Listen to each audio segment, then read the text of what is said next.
All right, here we are with another episode of Tulsa King, episode 8. Only 2 episodes left of the season. We're getting close to the end here. So this episode opens up with Tyson, and we kind of see the aftermath of what happened last episode with him shooting that guy. And I was right. It was one of Bill's guys. I wasn't 100% sure, but I was correct on that. And Dwight is kind of having a little set down with Tyson, like, hey, you dumb son of a gun. You're thinking by yourself. You're not thinking as a family. This is a family, and you're playing, lone star right now, lone hero. This is not how it works, because what you do affects us as well.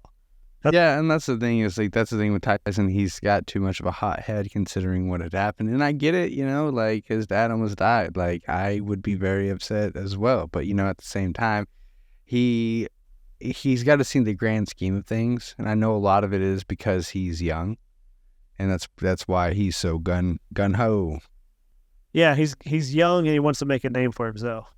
I mean, other than that opening we get with Dwight and Tyson, only other scene we get this whole episode with Tyson is him with his dad. His dad's okay. His dad is talking. He's okay.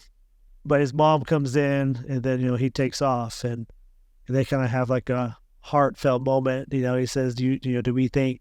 Are we going to lose our son? I think we already have. Honestly, I feel like that's like, they don't need to put that crap in the show. Like, we already have so many other things going on, like so many feuds going on. Why is Tyson fighting with his mom and dad? Like, he lived, like, I understand Tyson screwed up, but like, you're just gonna banish your child like that? I'd be like, oh, you're dead to us. Like, really? You gonna go there? Like, I don't know, dude. That's not how I would handle it. I mean, I don't really know how I would handle it because I was in that situation, but I doubt that I would do that. You know what I mean? Like, I don't know. I just feel they don't need to do that just because we're worried about Bill and, everything else that's going on right now. Like, well, they're worried he's working for the mob. He's a gangster. They don't want him to be a gangster. Damn, it feels good to be a gangster.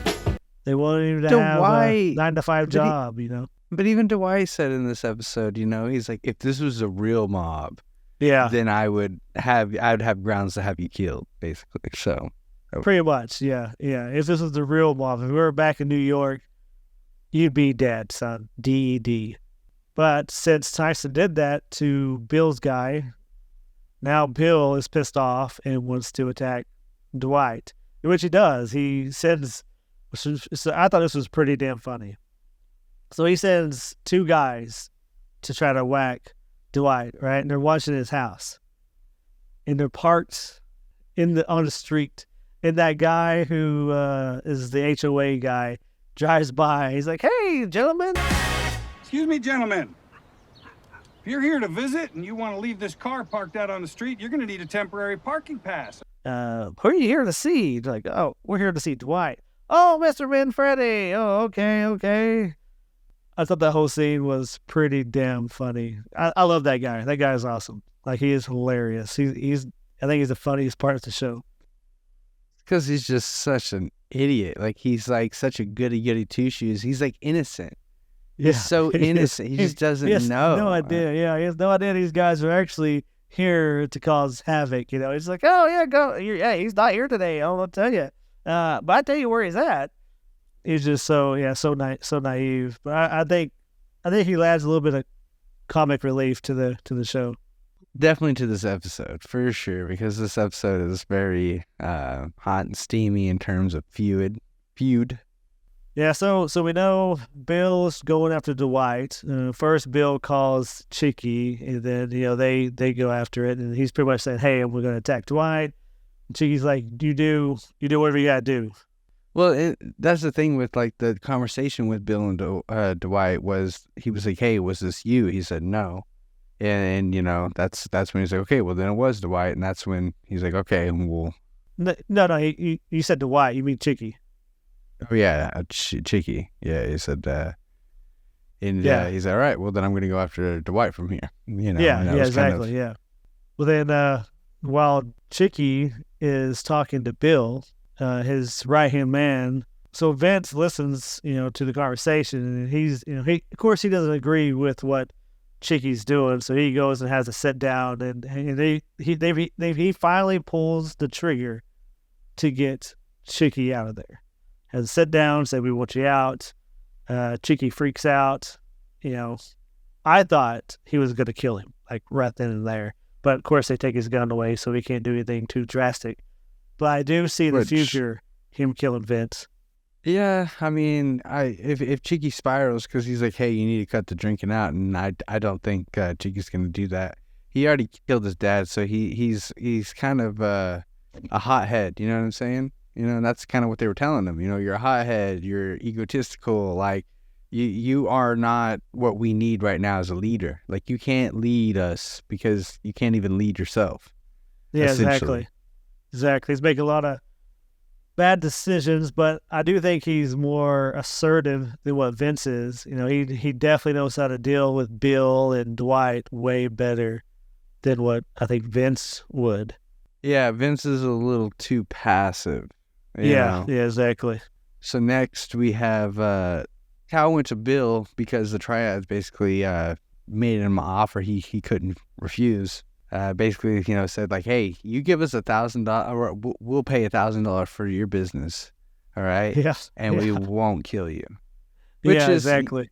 Which, I don't know, I felt like that scene was good, but the whole... It was predictable, though. Like we said this was going to happen, what, 3-4 episodes ago? Exactly. The triads taking over. Yep. You definitely predicted it. But which was, like, really interesting, from that is, like, what he was trying to present the new arrangement. After the triads, get rid of Cal goes to Bill and makes, or to say, hey, so he walks in there, first off, and he's like, hey, I need your help, everything's gone to shit. I'm going to tell you what's going on, and then as he's telling Bill's like, The cocksucker threatened to kill me.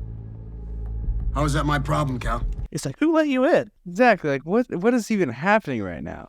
And then that's when he kind of slips up and says, the triads, his partner's the one that planted the bomb. And then, Bill was like, he kind of freaks out, on Cal and starts going to town on him, being like, you're the reason why we're in this mess right now.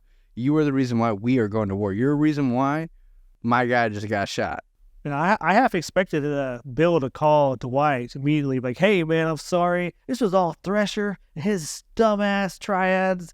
I'm sorry. We're cool.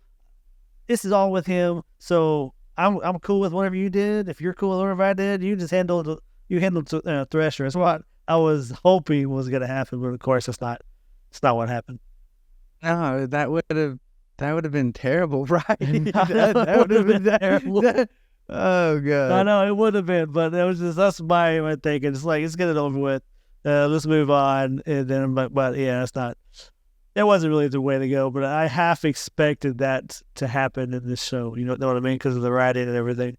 You're like, oh yeah, let bygones be bygones. Yeah, let bygones be bygones. Exactly. Before Thresher even goes to all this craziness with the triad, which I think whenever Armand went to Thresher, the Triumph was about to do that deal with him right then and there, but Armand came over and he's like, what, just come find me whenever you're done with your drama, and Armand, being an idiot, he's like, hey, I need a little bit of money, I'm in a lot of trouble here. He was practically on his knees begging for a money. Job, but doing anything, and he just gives him $100. Here's $100. Leave me the hell alone. And even before Armand goes there, he's talking about going to the FBI. I'm like, what's the FBI going to do? I mean, what can you really give the FBI? A marijuana farm? I mean, that's really about it. No, he could give the FBI information about Dwight, Chicky, Bill. He literally I don't think he has too much info on Chicky. Maybe a little bit on Dwight. I mean, he used to be in New York. Like yeah. That was a long time ago, but right. I don't think he has anything like current or relevant now. Not that much, but I mean, still, he's got some good information. And that's the thing with this episode. It's just like he was really struggling this whole time. Like, you know, he calls his kids and says, like, you know, I'm going away for a while, says goodbye to his kids, like, makes things worse with his wife. It's just like, he's very manic. This whole episode, he's manic. He's like, you know, all the walls are falling down around him. He doesn't know what to do. No one's, you know, there for him, which I don't understand. You know, this whole, like, Dwight says, oh, this is a family.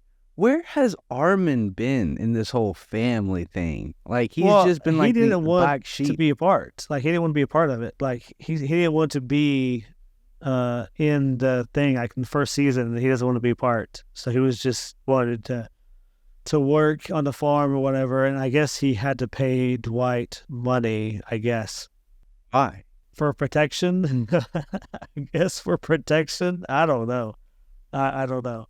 Yeah, he's not like the other guys, you know, because you never see him at the bar. You never see him going on any of these things with them, these little excursions. He's only at the farm. Yeah, I don't know. I don't really understand Armin's character. It's kind of, he's just there. I think that's why they're getting rid of him. Yeah, he's just there. Yeah, definitely with what happened. You know, he goes in to steal all this money from Dwight, and Dwight's it was just even guy, that scene was wild, man, where he's just like holding the gun up to him and he's like, hey, you know, like, you need to stop before you do something you can't take back. And then he, you know, proceeds to steal the money, and then he gets out of there, you know, and it's just like, and then that's shortly after the episode ends, but it's just, what is happening? I don't know. Like, this whole episode was just one big yelling match, I feel like. Yeah, it kind of was. Like, I mean, what's his plan afterwards? I mean, where can he go that Dwight's not going to find him? Because Goody, the guy he steals the money from, he even says, you know, you're not thinking this through.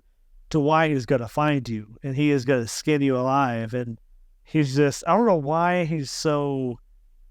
He should have went to Dwight a long time ago. Like, look, this guy, like, I'm sorry, like, I'm not making no money. I need to work with you. If you want me to pay you, I need some help. I mean, you know, his wife left him. Like, that's the reason why. Like, that's what I thought is, like, his wife left him, so he was gonna work with Dwight. That was the reason why she left him, because he was working with her. That's So kind of it's what I like- thought too. Like, but it doesn't seem the case.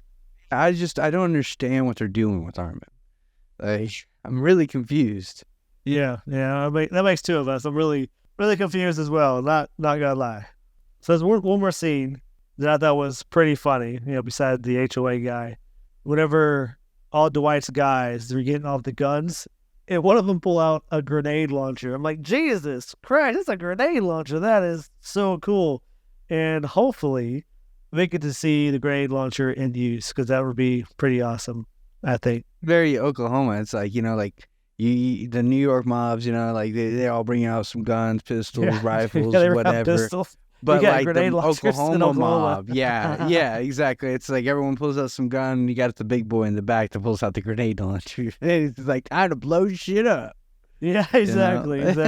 Everyone, I would say most people in Oklahoma, they all have, like, you know, AKs and the AR, stuff like that, and a lot of explosive shit. There's gonna be Yes. a lot of stuff They that's gonna love blow to up. blow shit up here. TNT. Yep, they do. I mean, everyone's seen Tiger King.